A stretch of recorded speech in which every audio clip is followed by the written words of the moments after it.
Hi viewers, welcome to ஆரா counselling சென்டருடைய YouTube channel வழங்கும் ஆரா கவுன்சிலிங். போன வீடியோவில் மன அமைதிக்கான எளிமையான வழிகளை சொல்லியிருந்தேன். இந்த வீடியோவில் மன அமைதி பெறுவதற்கு கொஞ்சம் கடினமான வழிமுறைகள் என்ன அப்படிங்கிறத சொல்ல போகிறேன். முதல் வழி, உங்களுக்குன்னு தனி சேமிப்பு இருக்கணும்.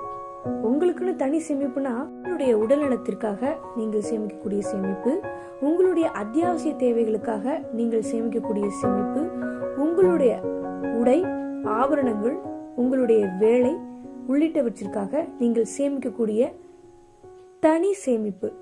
அதை தான் இந்த இடத்துல நான் மென்ஷன் செய்கிறேன். ஸோ உங்களுக்குன்னு ஒரு தனி சேமிப்பு எப்பயுமே லைஃப் லாங் அவசியம். அடுத்த விஷயம், பேராசையை தவிர்த்துருங்க. ஆசை அளவுக்கு மீறி போனா அதுதான் பேராசை. வெறும் ஆசையோட இருக்கும் பொழுதே இப்போலாம் நமக்கு நிம்மதி இருக்கிறது இல்லை.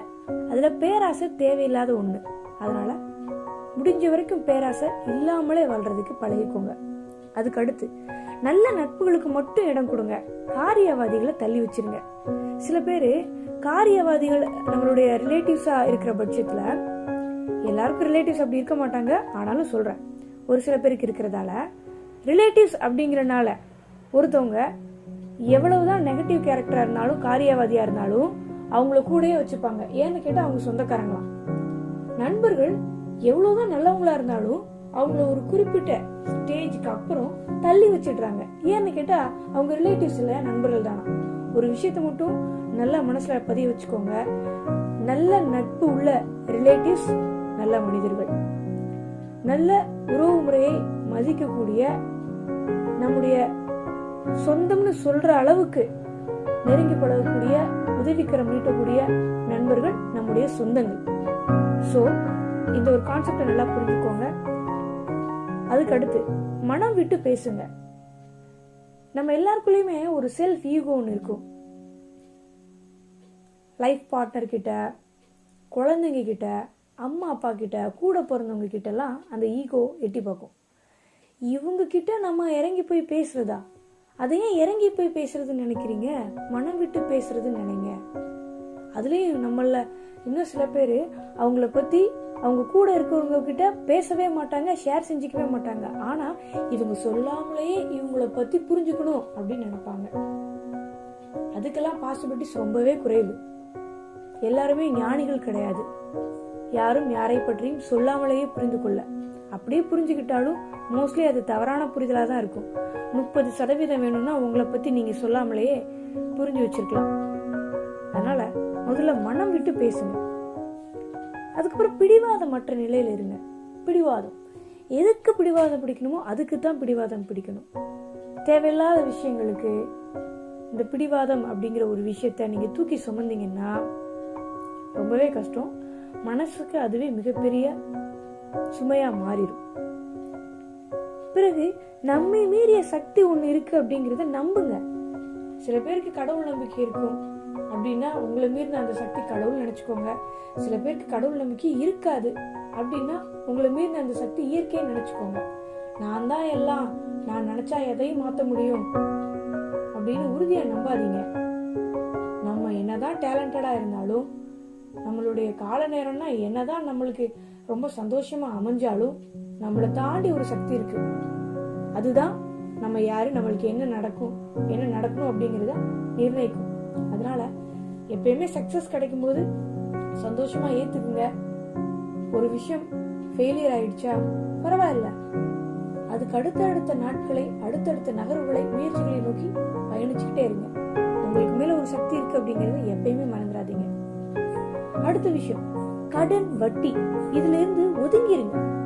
முடிஞ்ச வரைக்கும் இந்த கடனையும் வட்டியும் நீங்களும் யாருக்கும் கொடுக்காதீங்க, யார்கிட்ட இருந்து நீங்களும் வாங்காதீங்க. முடிஞ்ச வரைக்கும் அவாய்ட் செஞ்சுக்கோங்க.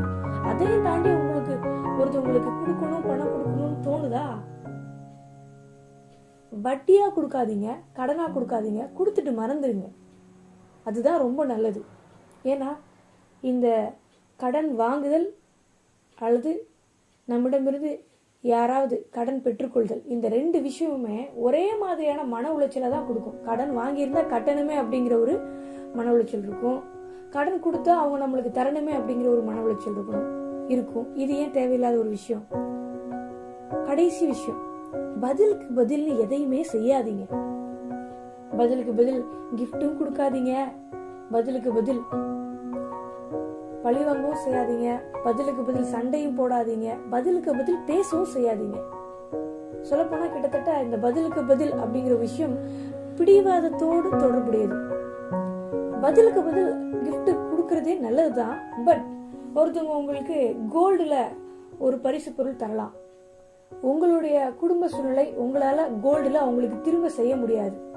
அப்படி இருக்கிற பட்சத்துல உங்களால முடிஞ்ச பொருளை அவங்களுக்கு கொடுத்தா போதும். உண்மையாவே அவங்களுக்கு உங்க மேல அன்பு இருந்துச்சுன்னா அது அன்பளிப்பு தானே. அன்பை பொருள் மூலமாக அளிப்பது அன்பளிப்பு. சோ நீங்க அவங்களுக்கு இப்போ அவங்க 1 கிராம் கோல்டு உங்களுக்கு கொடுத்துருக்காங்கன்னா நீங்க அவங்களுக்கு 1 கிராம் கோல்டு திரும்ப கொடுக்கணும்னு இல்லை. உங்களுக்கு கொடுக்க முடியலையா, பரவாயில்ல, சில்வர்ல செஞ்சுட்டு போங்க. உங்க நிலைமைய மனம் விட்டு பேசி எடுத்து சொல்லுங்க, புரிஞ்சுப்பாங்க. பதிலுக்கு பதில் செஞ்சே ஆகணும், அதுவும் அவங்க செஞ்சதை தாண்டி அதிகமா செய்யணும்னு எந்த விதமான அவசியமும் இல்லை. பதிலுக்கு பதில் பேசாதீங்க. உண்மையா ஒருத்தவங்க ஒத்துக்குருவாங்க, நல்ல மெச்சூர்ட் கேரக்டர், அவங்க யார் சொன்னாலும் அதுல உள்ள நல்லதை மட்டும் தான் பார்ப்பாங்க, சொல்றது யாருன்னு பார்க்க மாட்டாங்க, சொல்ற கருத்து என்னன்னு தான் பார்ப்பாங்க அப்படிங்கிற மக்கள்கிட்ட மட்டும் பேசுங்க. சில மக்கள்லாம் விதண்டாவாதம் பிடிப்பாங்க, அவங்கள்ட்ட எல்லாம் பேசி பிரயோஜனம் இல்லை. விலகி போறது, அமைதியா போறது ரொம்பவே நல்லது. அப்புறம் பதிலுக்கு பதில் தயவு செஞ்சு பழி வாங்காதீங்க. நீங்க 2 அடி அடிச்சா அவங்க 4 அடி அடிக்க போறாங்க, அவங்க 4 அடிச்சா நீங்க 8 அடிக்க போறீங்க. இதுதான் நம்மளுக்கு வாழ்க்கையா? நம்ம வாழ்க்கை என்ன? பதிலுக்கு பதில் பதிலுக்கு பதில் இப்படி செஞ்சே முடிஞ்சு போறதுக்காகவே கடவுள் நம்ம கையில தந்ததா? இல்ல, இந்த வாழ்க்கை நம்மளுக்காக நாம வாழ்றதுக்கு தான். நிறைய பேர் அடுத்தவங்கள வாழ்க்கைய வாங்கி வாங்கி வாழ்ந்துட்டு இருக்காங்க, அது தேவையில்லை. நாளைக்குள்ள வாழ்க்கையை இன்னைக்கே வாழ்ந்துட்டு இருக்காங்க, அதுவும் தேவையில்லை. இன்றைய தினத்துல உங்களுக்குன்னு கொடுக்கப்பட்ட 24 மணி நேரத்தை நீங்க வாழ்ந்தாலே போதும். ஸோ இப்போ இந்த வீடியோவில் சொன்ன மன அமைதிக்கான சற்று கடினமான வழிமுறைகள் கொஞ்சம் நீங்கள் ஃபாலோ செய்யறதுக்கு கடினமாக இருந்தாலும் பழக பழக இந்த பழக்க வழக்கங்கள் உங்களுக்கு கை வந்து கலையாயிரும்.